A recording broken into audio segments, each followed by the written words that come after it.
पर्दे को लगा दो।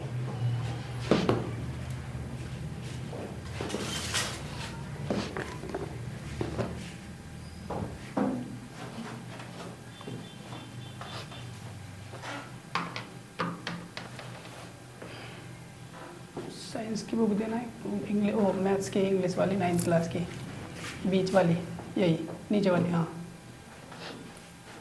न्यू बुक नहीं है यार मेरे पास।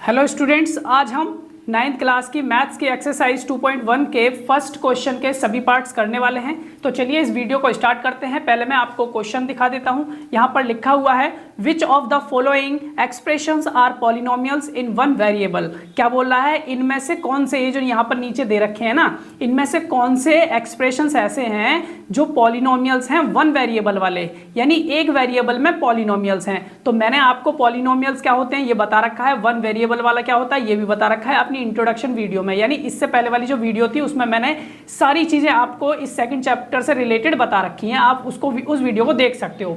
एंड विच आर नोट, और कौन से नहीं है, यानी कौन से पॉलिनोमियल्स वन वेरिएबल वाले नहीं है या फिर पॉलिनोमियल नहीं है। State reasons for your answer, आपको आंसर जो है उसका क्या है कारण भी देना है। आंसर तो दोगे फिर उसका रीजन भी देना है क्यों ऐसा।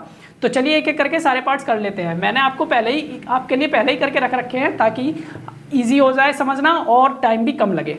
तो पहला हमने यहाँ पे लिखा है, ये जो क्वेश्चन है यहाँ पर आप देख सकते हो, ये 4x² - 3x + 7 लिखा हुआ है। तो क्या ये पॉलिनोमियल है या नहीं है, तो हमने लिखा है this is a polynomial in one variable, यानी ये जो है पॉलिनोमियल वन वेरिएबल वाला है। क्यों है, क्योंकि यहाँ देख सकते हो x यहाँ भी है, x यहाँ भी है, इन तीनों ही टर्म्स में, एक टर्म ये रहा, एक टर्म ये रहा और एक टर्म ये रहा, इन तीनों ही टर्म्स में जो है हमारे पास जो वेरिएबल है वो क्या है, सेम है। जब वेरिएबल सेम होता है तो हम क्या बोलते हैं, एक ही वेरिएबल है। तो पहली बात तो ये हो गई। और दूसरी चीज, ये पॉलिनोमियल क्यों है, क्योंकि इस पॉलिनोमियल की, इस पूरे पॉलिनोमियल की जो डिग्री है वो कितनी है, 2, वो क्या है, होल नंबर है। और मैंने आपको पहले बताया अगर किसी पॉलिनोमियल की डिग्री होल नंबर होती है, किसी भी अलजेब्रिक एक्सप्रेशन की डिग्री होल नंबर होती है तो वो एक पॉलिनोमियल होता है। तो ये एक पॉलिनोमियल है वन वेरिएबल वाला। रीजन क्या लिखा है, ऑल दी एक्सपोनेंट्स, एक्सपोनेंट्स मतलब इसकी जो पावर्स हैं, all the exponents of x are whole numbers. भाई यहाँ भी होल नंबर है, यहाँ भी होल नंबर है, इसलिए क्या है ये पॉलिनोमियल। दूसरा है हमारे पास सेकंड पार्ट इस क्वेश्चन का, y² + √2। यहाँ आपने लिखा है this is a polynomial in one variable, ये भी क्या है, पॉलिनोमियल है वन वेरिएबल वाला। क्यों, क्योंकि यहाँ पर तो एक ही वेरिएबल है, देखो देख सकते हो आप, y है, और दूसरी चीज इसकी पावर भी क्या है, होल नंबर है। इसका मतलब ये भी एक पॉलिनोमियल है वन वेरिएबल वाला। और हमने रीजन क्या लिखा, all the exponents of y are whole numbers. Third part है हमारे इस क्वेश्चन का, 3√t + t √2। अब यहाँ पर हमने क्या लिखा, देखो इस वाले को हम ऐसे लिख सकते हैं। क्यों लिख सकते हैं, ध्यान रखना हमेशा जब भी वैल्यू ऐसे लिखी हो, जैसे रूट में ये t लिखा है तो हम इसको क्या लिख सकते हैं, हम इसको लिख सकते हैं, इस रूट का मतलब होता है 1/2, इस पे पावर लग रही है 1/2। तो मैंने इसको ऐसे लिख दिया, 3 का 3 ऐसे लिख दिया क्योंकि 3 तो बाहर था। इस t पे जो रूट लग रहा है, इस रूट की जगह पे मैंने लिख दिया t की पावर लगा दी 1/2, यानी 1/2, तो 1/2 हो गया। और उसके बाद हमने इसको ऐसे लिख दिया, इसको मैंने इधर लिख दिया, कोई दिक्कत नहीं है, मल्टीप्लाइड है, इधर लिखो चाहे इधर, बात एक ही है। अब यहाँ हम देख सकते हैं this is not a polynomial, ये एक पॉलिनोमियल नहीं है। अब ये पॉलिनोमियल क्यों नहीं है, क्योंकि मैंने अभी आपको बताया अगर किसी वेरिएबल की जो डिग्री है, किसी भी पॉलिनोमियल की जो डिग्री है, अगर वो होल नंबर नहीं होगी तो वो क्या नहीं होगा, वो पॉलिनोमियल नहीं होगा। और यहाँ पर आप देख सकते हो ये जो वेरिएबल है, इस वेरिएबल की जो पावर है, यानी इस पूरे पॉलिनोमियल की जो डिग्री है वो क्या है, सारे के सारे एक्सपोनेंट्स जो हैं वो होल नंबर नहीं है। यहाँ पर क्या है, 1/2 है, 1/2 है जो कि एक होल नंबर नहीं है। जब ये होल नंबर नहीं है इसीलिए हम कहेंगे ये एक क्या है, पॉलिनोमियल नहीं है। यहाँ रीजन लिखा है 1/2, ये क्या है, ये 3 डॉट्स है ना, 2 ऊपर एक नीचे, इसका मतलब बिकॉज होता है, because 1/2 is not a whole number, reason भी लिख दिया।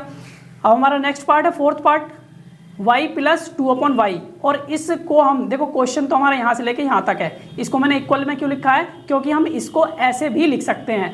जब ये वाली जो वैल्यू है इसका हम रेसिप्रोकल करेंगे, रेसिप्रोकल का मतलब होता है नीचे वाली वैल्यू ऊपर पहुंच जाएगी, ऊपर वाली नीचे आ जाएगी, लेकिन हमने ऊपर वाली ऊपर ही रखी है, नीचे वाली ऊपर पहुंचा दी है। तो नीचे वाली को जब ऊपर पहुंचाएंगे तो इस पे जो पावर लग रही है एक्स वाई जेड जो भी होगा उस पर जो पावर लगेगी, माइनस वाली होगी तो प्लस की हो जाएगी, प्लस वाली होगी तो माइनस की हो जाएगी, यानी पावर्स के जो साइन है वो चेंज हो जाते हैं, ऊपर से नीचे आने पर, नीचे से ऊपर जाने पर। फिर बता रहा हूँ, पावर्स के जो साइन है वो चेंज हो जाते हैं नीचे से ऊपर और ऊपर से नीचे जाने पर। जैसे कि हमने यहाँ किया है, नीचे से हम ऊपर ले गए वाई को, ऊपर ले गए तो इसके साथ मल्टीप्लाइड हो गया, ये बिंदु का मतलब है कि यहाँ मल्टीप्लाइड है, गुणा हुआ पड़ा है। और जब पावर इस पे यहाँ पर क्या है, कुछ नहीं है तो 1 है, और वो भी प्लस की है, जब ऊपर गया तो माइनस का 1 हो गया। तो हमने अभी क्या सीखा है, बार बार यही बता रहा हूँ कि अगर किसी पॉलिनोमियल की डिग्री होल नंबर नहीं है तो वो क्या होगा, वो पॉलिनोमियल नहीं होगा। यहाँ जो देख सकते हो आप, इस पॉलिनोमियल की जो डिग्री है वो क्या है, -1 है, जो कि एक होल नंबर नहीं है, इसीलिए ये एक पॉलिनोमियल नहीं है। रीजन भी लिख दिया हमने, because -1 is not a whole number. अब इसका लास्ट पार्ट है इस क्वेश्चन का, फर्स्ट क्वेश्चन का, x की पावर 10 प्लस y की पावर 3 प्लस t की power 50। This is a polynomial, ये एक पॉलिनोमियल है, बट इन 3 वेरिएबल्स। कितने वेरिएबल्स में है, 3 वेरिएबल्स में है। कैसे, x y z, ये सब तीनों अलग अलग है ना, तो ये कितने वेरिएबल्स में है, 3 वेरिएबल्स। कौन से, x y and t। Because exponent, हमने रीजन क्या लिखा है, because exponent of every variable is a whole number.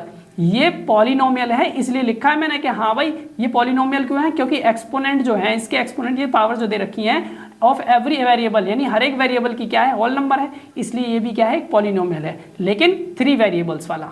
तो ये हमारा फर्स्ट क्वेश्चन के सभी पार्ट्स थे, और नेक्स्ट क्वेश्चन के सभी पार्ट्स हम अपनी नेक्स्ट वीडियो में करेंगे।